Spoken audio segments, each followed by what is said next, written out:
आज Doubtnut app download करें। Doubtnut पर अपने सभी गणित, रसायन विज्ञान, भौतिक विज्ञान और जीव विज्ञान के डाउट्स का करो सफाया। बस प्रश्न की फोटो खींचो, एक ही प्रश्न को क्रॉप करो और तुरंत वीडियो सोल्यूशन पाओ। अभी डाउनलोड करें। नमस्कार दोस्तों, आज का हमारा सवाल है निम्नलिखित संख्याओं में पूर्ण वर्ग संख्याओं को चुने। तो हमें क्या बोला है? पूर्ण वर्ग संख्या। तो पूर्ण वर्ग संख्या को हम किस प्रकार चुनेंगे? तो यहाँ पर संख्या है 45, 67, 45,378, 563 और 289। तो सबसे पहले यदि कोई भी संख्या पूर्ण वर्ग संख्या है तो जो उसका इकाई अंक है वो क्या क्या हो सकता है? पूर्ण वर्ग संख्या का जो इकाई अंक है वो हो सकता है 0, 1, 4, 6, 0, 1, 4, 5, 6 और 9। 5, 6 और 9 यदि किसी संख्या का इकाई अंक ये है तो वो संख्या पूर्ण वर्ग संख्या हो सकती है। ऐसा जरूरी नहीं है कि वो संख्या पूर्ण वर्ग संख्या ही होगी, वो संख्या पूर्ण वर्ग संख्या हो सकती है। और यदि इसके अलावा कोई इकाई अंक है, जैसे इसके अलावा क्या बच गया? एक तो हमारे पास बच गया 2, 3, 4 आ गया, 5 आ गया, 6 आ गया, 7 बच गया, 8 बच गया। अगर इन चारों में से कोई अंक है तो वो संख्या कभी भी पूर्ण वर्ग संख्या नहीं होगी।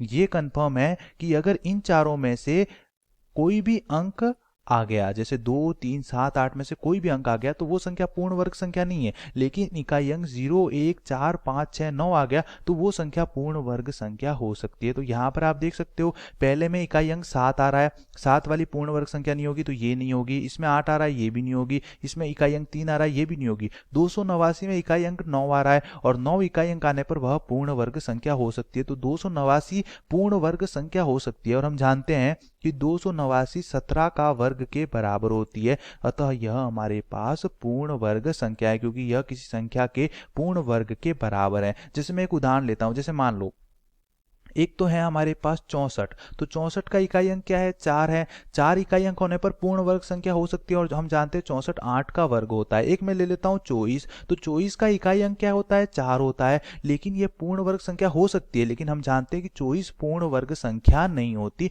तो इकाई अंक ये होने पर हम ये कह सकते हैं कि वह पूर्ण वर्ग संख्या हो सकती है। यह जरूरी नहीं है कि वह पूर्ण वर्ग संख्या हो। तो 289 में इकाई अंक 9 है तो हम जानते हैं कि इकाई अंक 9 होने पर यह पूर्ण वर्ग संख्या हो सकती है। अगर इससे बड़ी संख्या होती, जैसे 289 को भी मैं चेक कर सकता हूं अभाज्य गुणनखंड विधि द्वारा।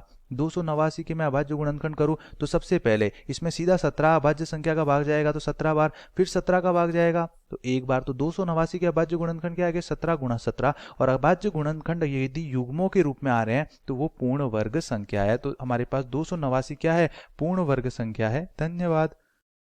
कक्षा 6 से 12वीं से लेकर नीट, IIT, JEE वो एडवांस के लेवल तक 1 करोड़ से ज्यादा छात्रों का भरोसा। आज ही डाउनलोड करें डाउटनेट ऐप या व्हाट्सएप करें अपने सारे डाउट्स 8400 400 400 पर।